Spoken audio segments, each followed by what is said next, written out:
Fellas, every UFC GOAT had a period of time where they looked flawless, where they never lost a fight, where they pretty much just dominated and battered everyone. And they also had a period of time where those performances started kind of taking a turn or, started to get worse. And I'm going to be trying to pinpoint the exact fight, or at least the exact time, when all of the UFC GOATs kind of left their prime, when they start to have worse performances. And before I get into it, this isn't in any particular order. So the first fighter on this list isn't me saying that they're the greatest fighter of all time. This is just some random order. But yeah, first fighter we've got is Anderson Silva.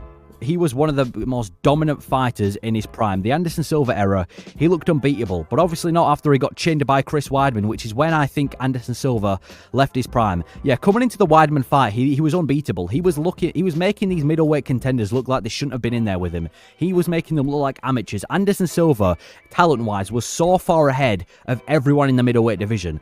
But when he got chinned by Chris Weidman, this was where he really started to take a turn for the worse. In fact, after the Weidman fight, he only actually ended up winning 1 out of his next 9 fights, and that win was a decision win over Derek Brunson, which wasn't the most impressive anyway. You could also put some of that into the fact that he did actually break his leg in the next fight with Chris Weidman. It's also as if Chris Weidman is like the boogeyman of Anderson Silva. But yeah, it wasn't just the fact he got knocked out by Weidman. It was also, well, it actually was. It's the fact that he got knocked out by Weidman of all people. In fact, like Weidman, no one thought that Chris Weidman, of all people, was going to be the guy to chin Anderson Silva. And obviously, after this fight, maybe his confidence had gone, and his aura slowly started to go as well, because the aura that Anderson Silva was untouchable and, this absolutely amazing striker. I mean, he still is an amazing striker, but his aura started to go after this fight. We saw that he was beatable and obviously started racking up more and more losses to the point where his aura had definitely gone. His confidence was probably shattered and it just wasn't prime Anderson Silva anymore. So I'm going to say that the fight with Chris Weidman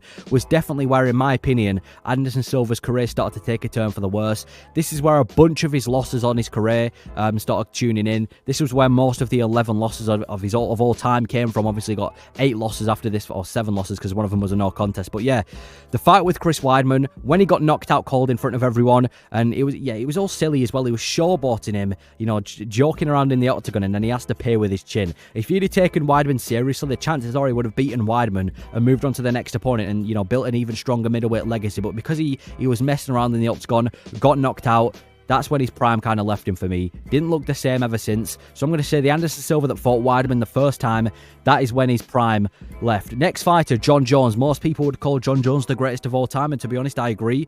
In my opinion, the fight where Jon Jones left his prime was the Thiago Santos fight. Yeah, this was where his performances started kind of getting worse. Coming into this fight, Jon Jones was known for battering practically every light heavyweight. Any light heavyweight that he'd go against, he'd go in there and batter them, he'd beat them at their own game, and he'd practically just slowly break them down round after round. But then the Thiago Santos fight was where his performances slowly started dropping. He wasn't doing that to guys like Thiago Santos. In fact, I'm not going to say it was an outright robbery, but it was definitely a controversial fight by Jon Jones. Only ended up winning this one by split decision. And it wasn't just like a one-off bad performance either. In fact, even previous to the Thiago Santos fight, he had a controversial fight with Alexander Gustafsson the first time, but considering he finished him in the rematch, I'm not going to say that's where his prime ended. But after this fight, went in there with Dominic Reyes, had one of the biggest robberies in UFC history, where he lost to Dominic Reyes and got gifted a decision.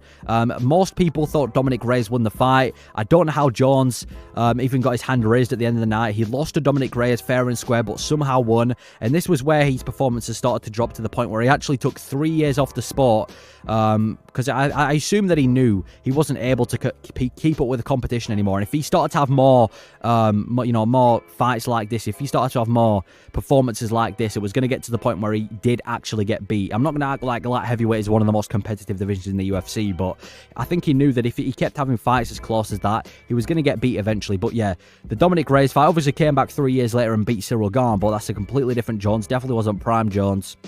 But yeah, didn't look as good anymore after the Thiago Santos fight, was barely winning fights and had so many controversial performances. So I'm going to say that the Thiago Santos fight for me was where he left his prime. Next fighter, Demetrius Johnson. Now, Demetrius Johnson for me is the most skilled fighter ever. I don't think there's any fighter that's ever been more skilled than Demetrius Johnson. I'm going to say the Henry Cejudo fight is where he left his prime.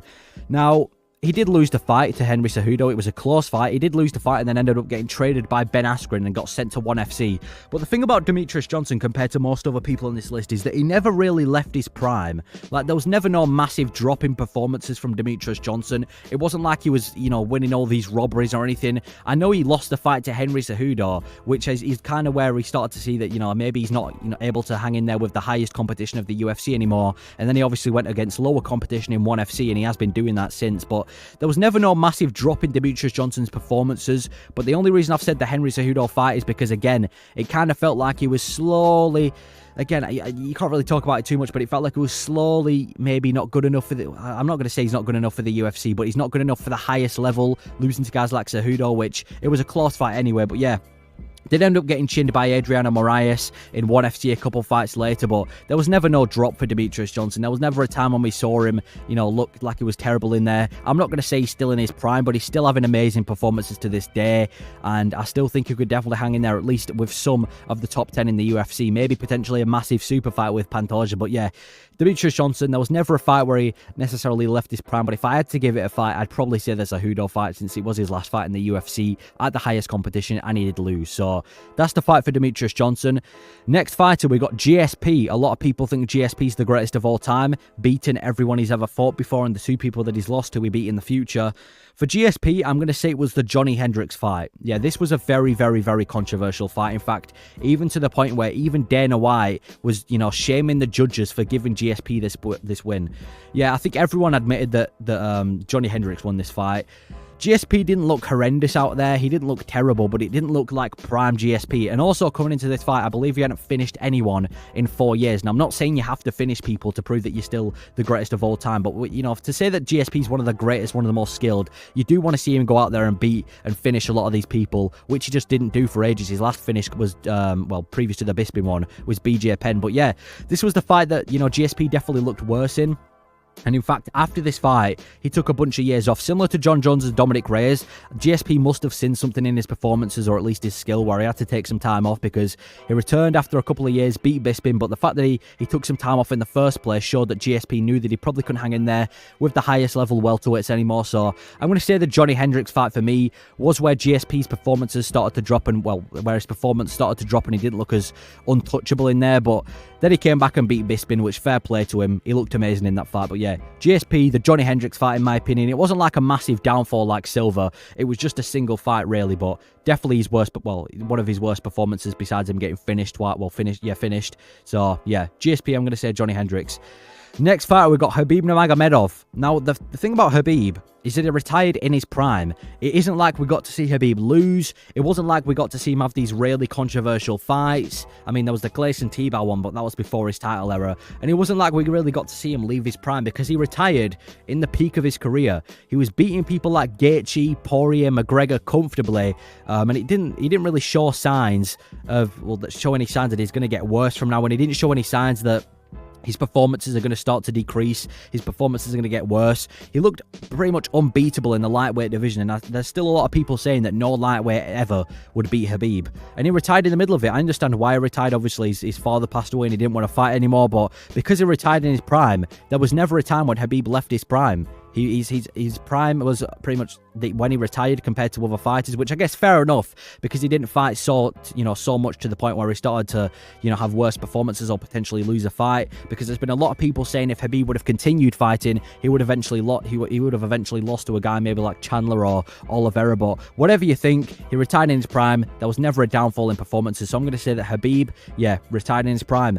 And the next fighter, we've got Jose Aldo, the greatest featherweight of all time, is what most people would call him. Aldo's prime ended when McGregor knocked him out, similar to when Silva got knocked out by Chris Weidman. When Conor McGregor knocked out Jose Aldo in 13 seconds, that was when Aldo's prime kind of left for me, because he looked untouchable coming into the McGregor fight. He looked like no featherweight could ever beat Jose Aldo. And after this fight, he only won 3 out of his next 8 fights. Now, they were against high-level competition, high-level bantamweights, and when he lost at featherweight, it's mainly to guys like Volkanovski and Holloway.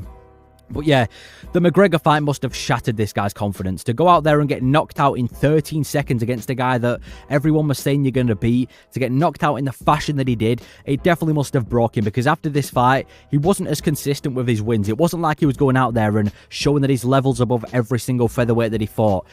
Maybe it's just the competition of the featherweights increased, maybe because guys like Holloway and Volkanovski was coming along. But yeah, Aldo, I don't think he went on this massive downfall like Silva. He did end up winning a couple fights as well, you know, ended up winning 3 fights after this. But even in bantamweight, when he moved to bantamweight, it weren't like he would look terrible in there either. So yeah, when McGregor knocked him out, in my opinion, that's definitely when Jose Aldo started, you know, looks kind of worse. So yeah, the Aldo fight for me, well, the McGregor fight for me is where Aldo's prime left him. And yeah, that is when every UFC GOAT left their prime. Let me know if I missed out any fighters, and let me know if you agree. And thank you for watching.